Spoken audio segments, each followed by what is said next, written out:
Welcome back to Fan Talk, everybody. I'm David. I'm Simon. Why don't we cover some news? A little bit of news. A little bit of news. All right, let's talk about some news. I'm going to change up kind of, we don't have to always start with the box office. We can kind of cover some other things first. Absolutely. First of all, they have gotten back the original casting of Jurassic Park for Jurassic World 3. Sam Neill, Jeff Goldblum, and Laura Dern. Laura Dern, yeah. So I'm kind of excited about that. How about you? I think that Laura Dern's fantastic. Sam Neill, great actor as well. Who doesn't like the Bloom? Yeah.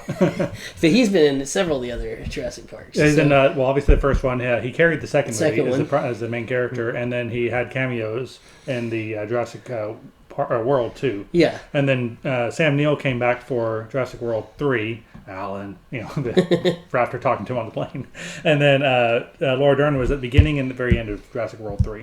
I didn't remember that. She was the one that called in the military. Oh, that's right. I forgot about that. And her having a kid and everything else. Yeah, she has a family and stuff, and she's not married to him, which is Yeah, it's like, okay. Feel bad for you? Okay.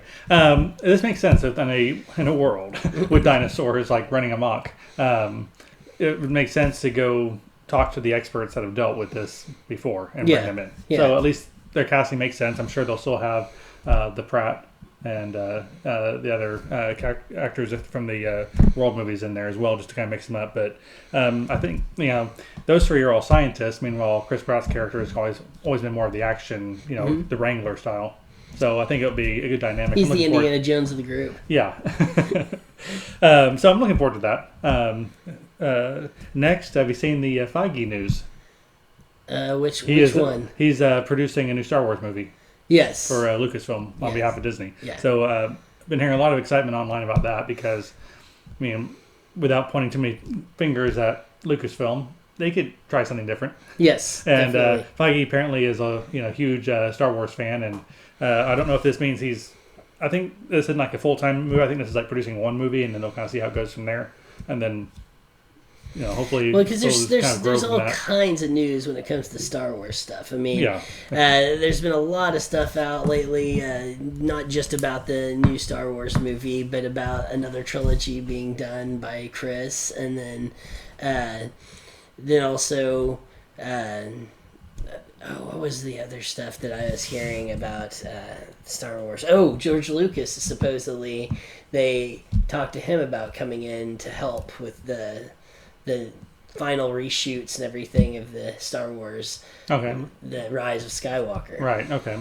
Yeah, they're still working on that and tweaking it up to the last minute here. Up to the last minute. The movie's due to come out on the 20th of December, and they're still shooting and editing, so, yeah, we'll see. Yeah. Other news, we'll stick with some Star Wars news. This is a small one, but I thought it was funny. The toys, C-3PO, has been released now having a bowcaster. I was like, I wonder if that's a tie into the movie, or they just thought, we got extra bowcasters, let's put him with him. Give him a weapon. Or he maybe in this new one, he is packing. We'll see. I think a bowcaster would knock him over backwards. We'll see. Maybe when he gets the kill mode eyes. Yeah, kill mode eyes. All of a sudden he's a badass.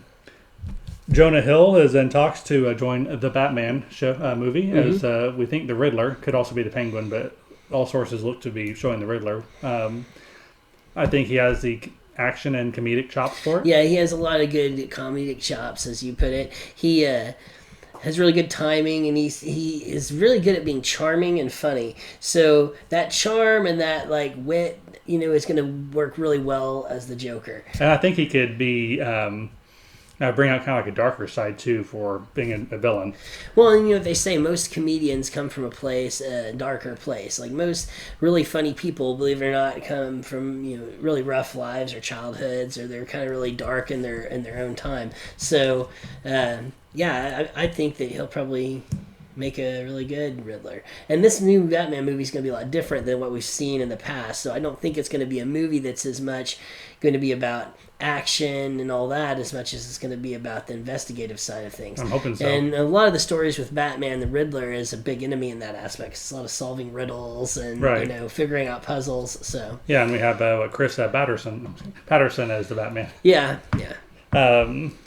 Next, there is a new trailer out, international trailer, which I want to do a reaction on at some point on this show for, called The Jesus Rolls, starring and directed by John Turturro. John Turturro, yeah. This is a spin-off of the Lebowski, Really? the Jesus. Reprising the character. Oh my goodness. I had no idea. I haven't heard anything about this yet. So we're going to have to pull that one up and do a reaction here pretty soon because that's going to be great. Yeah, it's a Big Lebowski spinoff. The Jesus? Yes. Oh, the Jesus, yes. I won't say too much about the plot details I saw. Let's just check it out and go from there. Yeah, that sounds awesome. And last, and just my little bit of quick and roundup news is Alexa is just finished doing some recording sessions with Samuel L. Jackson to be a celebrity voice available on Alexa next year. That's scary. I have Fantastic. seven Alexas in my house, and I'm going to be getting cussed at in every room. Every time I ask to smell something, it's like, mother, this is how you smell it. I can't wait. For 99 cents, it'll be worth it. Yeah, definitely. Then I want an angry drunk Scotsman. I don't care who does the voice. I just want an angry drunk Scotsman just yelling at me through the Alexa. All right. Opening this coming weekend, we just have one major movie in a wide release, Abominable. Abominable. Hey, nope. Obviously, animated movie by DreamWorks, starring Chloe Bennett as the lead character, not the Yeti, but the lead human character. Mm-hmm. Looks to be a fun little kids movie. It's budgeted at $75 million. It's projected to do about 17 to 20. It'll be an interesting race to see this weekend if it takes number one, or if a certain holdover from last weekend manages to keep the top spot. So that'll be interesting to keep an eye on. There's another movie that's not wide release, but it's worthwhile mentioning. It's coming out in 450 theaters, which is a medium release. Yeah. A wide release is 2,000 to 4,000, and limited release is usually dozens or maybe a couple hundred. This is 450. Judy, starting Renee Zellweger as Judy Garland. Takes place 1969 in her final days during her last concert series as she struggles with her addiction that leads to her overdose and death. Yeah, and actually, I think that's one of them that we should watch. I think it's going to be one of them. Another one this year, and I could be wrong, but I'm predicting the possibility of this one picking up theaters as it goes. It could. It very easily could. Because we've seen that a couple times this year, which usually you don't see it real often, but this year's happened 2 or 3 times this year. And just into a really wide level release. And I mean, she's gotten good buzz as this being the best performance of her career. She does some of the singing in it. Yeah, and on top of that, I mean, let's be honest, Renee Zellweger, actually, she really is a really good actress. Yeah. She's done some really good things. Now, I mean, she's done some fluff pieces and some different stuff that I know. She's not as big a name as, say, some other actresses, but she's a really good actress, and this is, I think, a role that she'll excel in, and apparently she's getting a lot of good buzz and everything about it. I actually was reading a big article about it yesterday, which I thought was kind of interesting. You brought it up. I didn't even think it was going to be something that would hit your news radar, but I actually want to go watch this film. It looks like it's getting enough interest that I'm willing to jump it out there saying it's part of the big releases. Mm-hmm. And I don't think Judy Garland has gotten a whole lot of attention lately, and she's a big part of Hollywood history. Yeah, so definitely. I think it's worthwhile for especially a new generation to kind of at least see. It's not going to be like a whole life story biography. It's basically just kind of the end result. The end results. Yeah, but I think it will still have enough about her to keep people's interest. Oh yeah, and I'm looking forward to it. It's got a Rotten Tomatoes already of 88%, which is good. Yeah, I was actually thinking about going and watching that this week because honestly, Abominable I'm going to go see, but probably not till next week because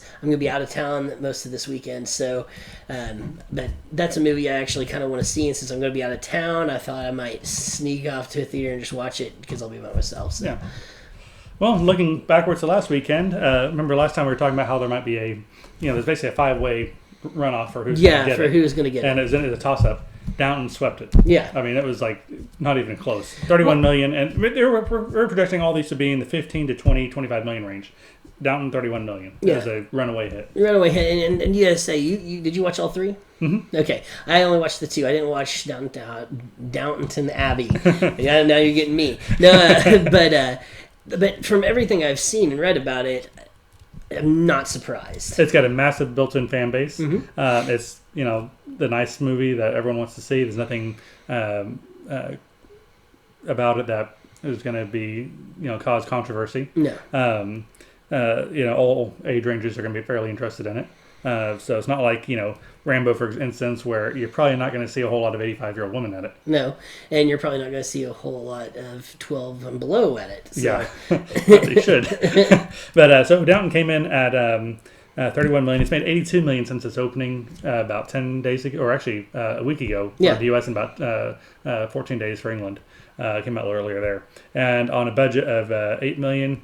Factor in, another 30 for distribution and marketing. So say it's 40 million to actually out the door to get the movie made. Yeah, it's already doubled.